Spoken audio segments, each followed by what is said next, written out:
ناظرین آداب، اردو خبرنامے میں آپ کا استقبال ہے۔ میں ہوں اسماعیل ریحان۔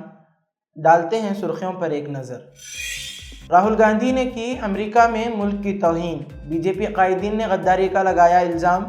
ملکارجن کھڑگے نے کہا راہل نے کبھی نہیں کی ملک کی توہین۔ کسی کی شہریت چھین لینا اور حراستی کیمپ بھیج دینا ایک غیر انسانی حرکت۔ جمعیت علماء ہند آسام فارن ٹریبونل کے فیصلے کے خلاف ہائی کورٹ سے ہوگی رجوع۔ مظلوموں کو انصاف دلانے کے لیے قانونی جدوجہد کرنے مولانا ارشد مدنی کا بیان۔ ملک میں بلڈوزر کی دہشت جاری، گجرات کے سورت میں گنیش پنڈال پر پتھراؤ کا الزام، ملزمین کے گھروں پر بلڈوزر کارروائی، سپریم کورٹ کی ہدایت نظر انداز۔ اب خبریں تفصیل سے۔ وزیر خزانہ نرملا سیتارمن کی زیر صدارت 54ویں جی ایس ٹی کونسل میٹنگ میں کئی اہم فیصلے کیے گئے۔ کینسر کی دوا پر جی ایس ٹی کی شرح 12% سے کم کر کے 5% کر دی گئی ہے، جس سے علاج سستا ہوگا۔ نمکین اور کچھ مزیدار کھانے کی اشیاء پر جی ایس ٹی کی شرح 18% سے کم کر کے 12% کر دی گئی ہے۔ ساتھ ہی کار سیٹوں پر ٹیکس بڑھا کر 28% کر دیا گیا ہے۔ ہیلتھ انشورنس پر جی ایس ٹی کی شرح کو کم کرنے کے لیے ایک جی او ایم تشکیل دیا گیا ہے۔ آپ کو بتاتے چلیں کہ مذہبی سیاحت کے لیے ہیلی کاپٹر سروس لینے پر 18% کے بجائے صرف 5% جی ایس ٹی ادا کرنا پڑے گا۔ راہل گاندھی نے امریکہ کی جارج ٹاؤن یونیورسٹی میں طلباء سے گفتگو کرتے ہوئے کہا کہ ہندوستان میں مساوات نہ ہونے تک ریزرویشن کو ختم کرنے پر غور نہیں کیا جا سکتا۔ انہوں نے کہا کہ جب ہندوستان ایک منصفانہ جگہ بن جائے گا تبھی ریزرویشن کو ختم کرنے پر بات چیت کی جائے گی۔ راہل گاندھی نے کہا کہ انتخابات سے پہلے ہم اصرار کرتے رہے ہیں کہ اداروں پر قبضہ کر لیا گیا ہے۔ آر ایس ایس نے تعلیمی نظام پر قبضہ کر لیا ہے، میڈیا اور تفتیشی اداروں پر ان کا کنٹرول ہے۔ میں نے دستور کو آگے بڑھانا شروع کیا، دستور ختم ہوا تو سارا کھیل ختم ہو جائے گا۔ لوگ سمجھ گئے کہ یہ دستور کی حفاظت کرنے والوں اور اسے تباہ کرنے والوں کے درمیان لڑائی ہے۔ مجھے نہیں لگتا کہ اگر منصفانہ انتخابات ہوتے تو بی جے پی 240 کے قریب ہوتی۔ الیکشن سے پہلے کانگریس کے بینک اکاؤنٹ سیل کر دیے گئے۔ ہماری پارٹی کے فائنانس ڈپارٹمنٹ کے ایک شخص نے بتایا کہ ہمارے تمام اکاؤنٹ سیل کر دیے گئے ہیں۔ ہمارے پاس اشتہارات اور مہم چلانے کے لیے بھی پیسے نہیں تھے، لیڈروں کے سفر کے لیے بھی پیسے نہیں تھے۔ مجھے بھی ایسا پہلا تجربہ ہوا۔ خزانچی نے مجھے بتایا کہ پیسے نہیں ہیں۔ میں نے جواب دیا کہ جو بھی ہوگا دیکھا جائے گا۔ ہم نے عام انتخابات اسی جذبے سے لڑے۔ انہوں نے اعداد و شمار کا حوالہ دیتے ہوئے کہا کہ مالیاتی وسائل میں قبائل کو 100 روپے میں سے 10 پیسے، دلتوں کو 5 روپے اور او بی سی کو بھی اسی تناسب سے وسائل ملتے ہیں، جو ان کی کم شرکت کی عکاسی کرتا ہے۔ راہل گاندھی نے کہا مسئلہ یہ ہے کہ 90% ہندوستان اپنے حقوق سے محروم ہے۔ ہندوستان کے کاروباریوں کی فہرست دیکھیں، اس میں ایسا کیا ہے؟ مجھے قبائلی نام دکھائیں، مجھے دلت نام دکھائیں، مجھے او بی سی نام دکھائیں۔ سر فہرست 200 میں سے میں سمجھتا ہوں کہ ایک او بی سی ہے۔ وہ ہندوستان کے 50% ہیں، لیکن ہم مسئلے کا حل نہیں کر پا رہے ہیں۔ انہوں نے مزید کہا کہ ریزرویشن واحد حل نہیں ہے اور بہت سے لوگوں نے بتایا کہ ان کی ذات کے باعث انہیں سزا دی جا رہی ہے۔ راہل گاندھی نے کہا کہ بڑے پیمانے پر سپلائی بڑھانے، طاقت کی لامرکزیت اور مزید لوگوں کو حکومتی معاملات میں شامل کرنے پر غور کرنے کی ضرورت ہے۔ Lok Sabha leader of opposition اور کانگریس ایم پی راہل گاندھی کے بیانات پر مرکزی وزیر شیوراج سنگھ چوہان نے کہا کہ راہل گاندھی اپوزیشن لیڈر ہیں اور اپوزیشن لیڈر کا عہدہ ایک ذمہ دار عہدہ ہے۔ میں راہل گاندھی کو یاد دلانا چاہتا ہوں کہ جب اٹل بہاری واجپئی ایل او پی تھے، انہوں نے کبھی بھی غیر ملکی سرزمین پر ملک کی چھبی کو خراب کرنے کی کوشش نہیں کی۔ شیوراج چوہان نے کہا مسلسل تیسری بار ہارنے کی وجہ سے ان کے ذہنوں میں بی جے پی مخالف، آر ایس ایس مخالف اور مودی مخالف جذبات پیدا ہو گئے ہیں۔ وہ مسلسل ملک کی چھبی کو خراب کرنے کی کوشش کر رہا ہے۔ ملک کا امیج خراب کرنا غداری کے مترادف ہے۔ آئین پر حملہ کس نے کیا؟ ایمرجنسی کس نے لگائی؟ مرکزی وزیر گریراج سنگھ نے بھی جوابی حملہ کیا۔ انہوں نے کہا تھا کہ اگر اپنی دادی سے آر ایس ایس کے کردار کے بارے میں پوچھنے کا کوئی طریقہ ہے تو وہ ایسا کریں یا تاریخ کے صفحات میں جھانکیں۔ گریراج نے کہا تھا کہ راہل گاندھی کو آر ایس ایس کو صحیح معنوں میں سمجھنے کے لیے کئی جنم درکار ہوں گے۔ راہل کا ذکر کرتے ہوئے گریراج نے کہا کہ غدار آر ایس ایس کو نہیں سمجھ سکتا۔ کانگریس صدر کھڑگے نے کہا کہ لوک سبھا میں حزب اختلاف کے لیڈر راہل گاندھی نے کبھی بھی ہندوستان کی بے عزتی نہیں کی اور نہ ہی وہ ایسا کبھی کریں گے۔ جمعیت علماء ہند کے صدر مولانا ارشد مدنی نے کہا کہ آسام میں قانون کا دوہرا پیمانہ استعمال ہو رہا ہے، جس کے تحت مسلمانوں کے ساتھ امتیازی سلوک برتا جا رہا ہے۔ انہوں نے کہا کہ قانونی عمل کو ایمانداری سے پورا کیے بغیر یک طرفہ فیصلہ سنا کر کسی شہری کی شہریت چھین لینا اور پھر اسے جبراً حراستی کیمپ بھیج دینا ایک غیر انسانی فعل ہے۔ مگر آسام میں بی جے پی کے اقتدار میں آنے کے بعد سے یہی سب کچھ ہو رہا ہے۔ انہوں نے مزید کہا کہ ہم نے جمعیت علماء آسام سے تفصیلات طلب کی، ہمارے وکلاء کی ٹیم نے اس کا جائزہ لیا اور اب ان کے قانونی مشورے کی روشنی میں جلدی جمعیت علماء آسام اس فیصلے کو گواہی ہائی کورٹ میں چیلنج کرنے جا رہی ہے، کیونکہ یہ ایک انسانی معاملہ ہے، اس لیے جمعیت علماء ہند انصاف کے لیے آخری حد تک قانونی جدوجہد کرے گی۔ اطلاعات کے مطابق پہلے ضلع کے مختلف علاقوں سے ان 28 خاندانوں میں سے ایک ایک فرد کو تھانوں میں طلب کیا گیا۔ اس کے بعد انہیں ایس پی آفس لے جایا گیا، جہاں سے جبراً بس میں سوار کر کے حراستی کیمپ بھیج دیا گیا۔ دلیل دی جا رہی ہے کہ انہیں آسام پولیس کی سرحدی شاخ کی طرف سے غیر ملکی ہونے کے نوٹس بھیجے گئے، پھر ان کے مقدمات کو فارن ٹریبونل بھیج دیا گیا، جہاں کئی سماعتوں کے بعد ان سب کو غیر ملکی قرار دے دیا گیا، جبکہ آمسو اور دوسری کئی تنظیموں کا کہنا ہے کہ ان لوگوں کو غیر ملکی کیسے قرار دیا جا سکتا ہے جبکہ ان کے خاندان کے دوسرے لوگ ہندوستانی ہیں۔ اس معاملے پر اپنے سخت رد عمل کا اظہار کرتے ہوئے اتوار کی رات گجرات کے سورت کے سید پورہ علاقے میں گنیش پنڈال پر مبینہ پتھراؤ کرنے کا الزام ہے۔ اس کے بعد دونوں فریقوں کے درمیان لڑائی کو روکنے کے لیے پولیس نے موقع پر پہنچ کر معاملے کو ختم کرایا۔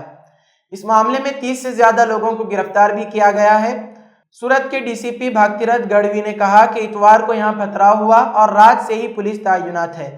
اب حالات پرامن ہیں، ہم نے علاقے کو مکمل طور پر گھیرے میں لے لیا ہے، لوگ اب سکون سے رہ رہے ہیں۔ ڈی سی پی نے دعویٰ کیا کہ علاقے میں قائم غیر قانونی تجاوزات پر بلڈوزر کارروائی ہوئی ہے۔ سورت کے سید پورہ علاقے میں گنیش پنڈال پر پتھراؤ کی وجہ سے علاقے میں کشیدگی کی صورتحال پیدا ہو گئی۔ پتھراؤ کے واقعے کے خلاف مشتعل مقامی لوگ سڑکوں پر نکل آئے اور اس کے خلاف شدید احتجاج کیا۔ بڑھتی ہوئی بھیڑ کو قابو کرنے کے لیے پولیس کو لاٹھی چارج اور ٹیئر گیس کا استعمال کرنا پڑا۔ اس معاملے میں گرفتار کیے گئے افراد کے ساتھ پولیس کی مبینہ تشدد سے متعلق ایک ویڈیو وائرل ہے، جس پر سماجی کارکنان سوال اٹھا رہے ہیں۔ معروف سماجی کارکن سمیع اللہ خان نے ان ویڈیوز کو پوسٹ کرتے ہوئے قانون کی حکمرانی پر سوال اٹھائے۔ وہیں دوسری طرف ہندو تنظیموں کے کارکنان اور ان کے حامی اس ویڈیو کو پوسٹ کرتے ہوئے پولیس کی ستائش کرتے نظر آ رہے ہیں۔ چھتیس گڑھ کی بھیلائی میونسپل کارپوریشن کی ٹیم نے پیر کو کربلا کمیونٹی کے زیر نگرانی ایک مقامی مسجد کی طرف سے مبینہ غیر قانونی تجاوزات کو مسمار کر دیا۔ میونسپل کارپوریشن نے دعویٰ کیا کہ مسجد کمیٹی نے مذہبی مقاصد کے لیے مختص جگہ کو غیر قانونی طور پر بڑھا دیا تھا اور مسجد کے احاطے میں دکانیں، شادی خانہ اور مزارات تعمیر کیے تھے۔ ہائی کورٹ کے فیصلے کے بعد میونسپل کارپوریشن کے ملازمین نے آج ان تجاوزات کو ختم کر دیا۔ یہ انہدام بھیلائی کے زون آفس کے قریب واقع ایک مسجد میں کیا گیا۔ میونسپل کارپوریشن کے ملازمین 8 ستمبر بروز اتوار مسجد پہنچے اور ناجائز تجاوزات کو ہٹانے کا مطالبہ کیا، تاہم مسجد کو کنٹرول کرنے والی کربلا کمیٹی نے اس پر عمل کرنے سے انکار کر دیا۔ نتیجے کے طور پر حکام نے پیر 9 ستمبر کو مسمار کرنے کی مہم شروع کی۔ انتظامیہ نے سب سے پہلے مسجد کی 4 دیواری، 5 دکانیں، ایک شادی خانہ اور استقبالیہ گیٹ کو بلڈوزر سے گرایا۔ حکام نے بتایا کہ ان تمام سائٹس کو کمیٹی نے غیر قانونی طور پر بڑھا دیا تھا۔ اطلاعات کے مطابق میونسپل کارپوریشن نے اس طرح کی کارروائی سے 3 دن پہلے قانونی نوٹس بھیجا تھا۔ اتر پردیش کے ضلع پیلی بھیت میں گزشتہ 5 ستمبر کو چنگیز خان نامی ایک مسلم نوجوان پر درجن بھر ہندوتوا گنڈوں نے حملہ کر دیا اور بری طرح اس کی پٹائی کی، جس سے نوجوان بری طرح زخمی ہو گیا۔ بعد میں پولیس کی مداخلت کے بعد گنڈوں سے بچایا گیا اور اسپتال میں داخل کرایا گیا۔ مقامی پولیس نے اس سلسلے میں بجرنگ دل کے رہنما سمیت 15 لوگوں کے خلاف مقدمہ درج کیا ہے۔ رپورٹ کے مطابق گزشتہ 5 ستمبر کو ایک مصروف چوراہے پر ایک مسلم نوجوان چنگیز خان کے ساتھ حملے کی ویڈیو وائرل ہونے کے بعد بجرنگ دل کے رہنما سنجے مشرا سمیت 15 افراد پر فرد جرم عائد کیا گیا ہے۔ یہ واقعہ 1 ستمبر کی رات کو ہندا چوک پر، جو پورن پور پولیس اسٹیشن کے دائرہ اختیار میں آتا ہے، وہاں پیش آیا تھا۔ ویڈیو وائرل ہونے کے بعد مقامی لوگوں میں زبردست غصہ اور غم پھیل گیا تھا۔ جس بری طرح سے اس نوجوان کو پیٹا جا رہا تھا وہ انتہائی دردناک تھا۔ چنگیز خان کی والدہ کے ذریعے درج کرائی گئی شکایت کے مطابق یہ حملہ ہندوتوا کے ہجوم کے ایک گروپ نے کیا تھا۔ ملزمان کے خلاف اقدام قتل سمیت دیگر الزامات کے تحت مقدمہ درج کیا گیا ہے۔ اس واقعے سے قبل خان کو ایک مقامی خاتون کے ساتھ چھیڑ چھاڑ کرنے کے الزام میں گرفتار کیا گیا تھا، تاہم پولیس نے واضح کیا ہے کہ دونوں معاملات کی الگ الگ تفتیش کی جا رہی ہے اور ابھی تک آپس میں کوئی تعلق نہیں ہے۔ ہندوتوا گروپ نے خان کو قتل کرنے کے ارادے سے قریبی جنگل میں لے گئے۔ پولیس نے بروقت مداخلت کرتے ہوئے خان کو بچایا۔ جائے وقوع سے ویڈیو فوٹیج میں دکھایا گیا ہے کہ خان کو مختلف چیزوں سے مارا پیٹا جا رہا ہے اور اس کی قمیض چھین لی جاتی ہے۔ اس کے سر سمیت جسم کے مختلف حصوں سے خون بہہ رہا ہے اور غنڈے زخمی حالت میں اسے گھسیٹ رہے ہیں۔ بجرنگ دل کے ضلع صدر سنجے مشرا نے دعویٰ کیا ہے کہ یہ واقعہ موٹر سائیکل سواروں کے تصادم کے بعد پیش آیا جو مبینہ طور پر ایک لڑکی کو زبردستی لے جانے کی کوشش کر رہے تھے۔ وقف ترمیمی بل 2024 کے خلاف ہر سطح پر مسلم تنظیمیں اور ادارے سرگرم ہیں۔ گزشتہ روز انڈیا اسلامک کلچرل سینٹر نے وقف ترمیمی بل 2024 پر سینٹر کے صدر و سابق مرکزی وزیر سلمان خورشید کی سربراہی اور نائب صدر محمد فرقان احمد کی نگرانی میں ایک قومی کانفرنس کا انعقاد کیا۔ اس میں سینٹر کے ممبران کے علاوہ ملک کے معروف دانشور، وکلاء، بیوروکریٹس، لیڈران، غیر سرکاری رضاکار تنظیموں کے ذمہ داران اور سماجی کارکنان نے بڑی تعداد میں شرکت کی۔ کانفرنس میں مجوزہ وقف ترمیمی بل کو مسترد کرنے کا عزم ظاہر کرتے ہوئے اس کی بھرپور مخالفت کا فیصلہ کیا گیا۔ مقررین نے اس کے خلاف مشترکہ پارلیمانی کمیٹی اور دیگر پلیٹ فارم پر بھی آواز اٹھانے کا اعلان کیا۔ مقررین نے کہا کہ مجوزہ وقف بل سے حکومت کی بدنیتی اور اس کے برے ارادوں کی نشاندہی ہوتی ہے۔ اگر یہ قانون بن گیا تو اس سے مساجد، مدارس، قبرستان، درگاہ، کربلا اور خانقاہیں محفوظ نہیں رہیں گی۔ حکومت موجودہ وقف قانون میں ایسی تبدیلیاں کرنا چاہتی ہیں جس سے وقف املاک پر غیر قانونی قبضات داروں، مافیاؤں کے قبضے کی راہ ہموار ہو جائے۔ دانشوروں نے اس تاثر کو بھی سختی سے مسترد کیا کہ وقف کے پاس ریلوے کے بعد سب سے زیادہ جائیدادیں ہیں۔ مقررین نے نشاندہی کی کہ صرف تمل ناڈو، آندھرا پردیش اور کسی حد تک تلنگانہ کے مندروں کے پاس وقف سے کہیں زیادہ اراضی ہیں۔ کانفرنس میں یہ احساس ابھر کر آیا کہ موجودہ وقف ترمیمی بل کا مقصد مسلمانوں سے دشمنی نکالنے کے علاوہ اور کچھ بھی نہیں ہے۔ شرکاء نے کہا کہ بل کا مسودہ کسی ایسے شخص نے تیار کیا ہے جو وقف کے تصور سے بھی ناواقف ہے۔ اس بل میں وہ تمام خرابیاں موجود ہیں جس سے وقف جائیدادیں پوری طرح خطرے سے دوچار ہو جائیں گی۔ اس تقریب میں بل کے سیاسی اور سماجی پہلوؤں پر بھی روشنی ڈالی گئی۔ مسلمانوں کے خلاف بڑھتی نفرت کی جڑیں اب ہندو سماج میں ہر سطح پر سرایت کر چکی ہیں۔ مسلمانوں کو ہندوؤں کی اکثریتی بستی میں مکان لینا بھی اس شدت پسند سماج کے لیے ناقابل برداشت ہوتا جا رہا ہے۔ بریلی کے بعد اب مظفر نگر میں ہندو اکثریت بستی میں ایک مسلمان کا مکان خریدنا ہندوؤں کو برداشت نہیں ہوا اور انہوں نے ہنگامہ کھڑا کر دیا۔ رپورٹ کے مطابق معاملہ مظفر نگر کی نئی منڈی کی بھرتیا کالونی کا ہے، جہاں مسلم ایڈوکیٹ ندیم نے گزشتہ دنوں بینک کی نیلامی میں ایک گھر خریدا تھا جسے بینک نے ایک ماہ قبل نیلام کیا تھا، جس پر اب ہندو تنظیموں کی جانب سے یہ کہتے ہوئے احتجاج کیا جا رہا ہے کہ ہم یہاں کسی مسلمان کو رہنے نہیں دیں گے۔ ان کا کہنا ہے کہ وہاں تمام مذاہب اور ذاتیں رہیں گی لیکن مسلمان نہیں۔ اگر اس کالونی میں مسلمان رہیں گے تو ہم یہاں سے نقل مکانی کر جائیں گے۔ ہندو تنظیمیں ایک مسلمان کے گھر خریدنے پر نہ صرف احتجاج کر رہی ہیں بلکہ انتظامیہ کو انتباہ بھی دے رہی ہیں۔ یہ لوگ یہیں تک نہیں رکے بلکہ یہ غنڈے گھر کے اندر گھس آئے، گھر میں لگا پوسٹر اور بینر پھاڑ ڈالا۔ مکان مالک ندیم ابھی تک یہاں رہنے نہیں آئے ہیں، ابھی گھر میں کام چل رہا ہے۔ ان غنڈوں نے گھر میں گھس کر مزدوروں سے بدسلوکی کی اور سامان بھی منتشر کر دیا۔ ہندوستان کو مطلوب ڈاکٹر ذاکر نائک نے سوشل میڈیا پر ایک ویڈیو شیئر کر کے ہندوستانی مسلمانوں سے وقف املاک کو بچانے اور وقف ترمیمی بل کو مسترد کرنے کی اپیل کی ہے۔ معروف اسلامی اسکالر نے اپنے ویڈیو پیغام میں یہ کہا کہ وقف املاک کو بچائیں اور آنے والی نسلوں کے لیے تحفظ کو یقینی بنائیں۔ انہوں نے حدیث شریف کا حوالہ دیتے ہوئے مسلمانوں پر زور دیا کہ اسلامی اداروں کے تقدس کو پامال ہونے سے بچائیں۔ انہوں نے کہا کہ اگر ایسا نہیں کیا گیا تو آنے والی نسلیں ہم پر لعنت بھیجیں گی۔ ذاکر نائک نے مسلمانوں پر زور دیا کہ وہ بڑی تعداد میں وقف ترمیمی بل کے خلاف جوائنٹ پارلیمانی کمیٹی کو اپنے تجاویز روانہ کریں۔ مرکزی وزیر کرن رجیجو نے وقف ترمیمی بل پر ڈاکٹر ذاکر نائک کے ویڈیو پیام کو جھوٹا پروپیگنڈا قرار دیا۔ انہوں نے ویڈیو پر تنقید کی۔ رجیجو نے ذاکر نائک سے کہا کہ وہ لوگوں کو گمراہ نہ کریں۔ ذاکر نائک کے بیان پر کرن رجیجو نے ایکس پر لکھا کہ براہ کرم ملک سے باہر رہ کر معصوم مسلمانوں کو گمراہ نہ کریں۔ ہندوستان ایک جمہوری ملک ہے اور لوگوں کو اپنی رائے کا حق حاصل ہے، لیکن جھوٹا پروپیگنڈا نہیں کرنا چاہیے۔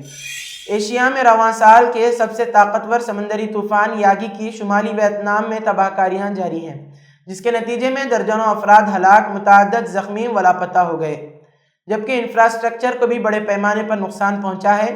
برطانوی نشریاتی ادارے کا کہنا ہے کہ شمالی ویتنام میں طوفان سے ہلاک افراد کی تعداد 60 ہو گئی، جبکہ 240 افراد زخمی اور 13 لاپتہ ہیں۔ میڈیا رپورٹس کے مطابق سمندری طوفان یاگی سے ویتنام میں زیادہ تر ہلاکتیں مٹی کے تودے گرنے اور سیلاب سے ہوئیں۔ شمالی ویتنام میں ایک پل گر گیا، جبکہ کئی گاڑیاں بہہ گئیں۔ بنگلہ دیش کے جنگی جرائم کے ٹریبونل نے قتل عام کے الزامات پر مفرور سابق وزیر اعظم حسینہ واجد کی بھارت سے حوالگی درخواست کرنے کا فیصلہ کر لیا۔ چیف پراسیکیوٹر محمد تاج الاسلام کا کہنا ہے کہ مرکزی مجرم ملک سے فرار ہے، واپس لانے کے لیے قانونی کارروائی کریں گے۔ حسینہ واجد بنگلہ دیش میں قتل عام کی مرکزی ملزمہ بن چکی ہیں۔ مقدمات کا سامنا کرنے کے لیے حسینہ واجد کی قانونی راستے سے واپسی کی کوشش کریں گی۔ بھارت کے ساتھ مجرموں کی حوالگی کا معاہدہ موجود ہے، جو حسینہ واجد نے ہی 2013 میں کیا تھا۔ حسینہ واجد حکومت پر سیاسی مخالفین کی انسانی حقوق کی خلاف ورزیوں، ماورائے عدالت قتل، جبری گرفتاریوں کے الزامات ہیں۔ غزہ میں جنگ بندی کے لیے ہو رہی بات چیت کے درمیان اسرائیل مسلسل اپنے حملے جاری رکھے ہوئے ہیں۔ معصوم فلسطینیوں کی جانیں ضائع ہو رہی ہیں اور پوری دنیا تماشائی بنی ہوئی ہے۔ اس درمیان غزہ پر اسرائیل کا ایک اور وحشیانہ حملہ ہوا ہے، جس میں 40 فلسطینی جاں بحق اور 65 زخمی ہوئے ہیں۔ یہ حملہ فلسطینی علاقے کے جنوب میں ایک انسانی بستی پر کیا گیا۔ اس حملے کی جانکاری غزہ کی شہری تحفظ ایجنسی نے دی ہے، جبکہ اسرائیلی فوج کا دعویٰ ہے کہ اس نے اس علاقے میں حماس سینٹر کو نشانہ بنایا ہے۔ حالانکہ اسرائیلی فوج نے جنگ شروع ہونے سے پہلے اسے محفوظ علاقہ قرار دیا تھا۔ یہ وہ علاقہ ہے جہاں ہزاروں فلسطینیوں نے پناہ لے رکھی ہے۔ مقامی لوگوں اور ڈاکٹروں نے بتایا کہ خان یونس کے پاس المواسی میں ایک ٹینٹ کیمپ میں 4 میزائلوں سے حملہ کیا گیا۔ یہ کیمپ بے گھر فلسطینیوں سے بھرا ہوا ہے۔ غزہ شہری ایمرجنسی سروس کے مطابق میزائل حملے کے بعد 20 ٹینٹوں میں آگ لگ گئی۔ زخمیوں میں خواتین اور بچے شامل ہیں، جن کا علاج کیا جا رہا ہے۔ حماس نے اسرائیلی فوج کے اس بیان کو جھوٹا قرار دیا ہے کہ اس کے جنگجوؤں پر حملہ کیے گئے۔ حماس نے اپنے بیان میں کہا کہ یہ ایک واضح جھوٹ ہے، اس کا مقصد ان سنگین جرائم کو صحیح ٹھہرانا ہے۔ ہم نے کئی بار انکار کیا ہے کہ اس کا کوئی بھی رکن شہری مجمع میں موجود نہیں ہے، نہ ہی ان کا کوئی فوجی مقاصد سے استعمال کر رہے ہیں۔ اسی کے ساتھ آج کی خبروں کا اختتام ہوتا ہے۔ کل پھر ہوگی ملاقات نئی خبروں کے ساتھ۔ دیجیے اجازت۔ اللہ حافظ۔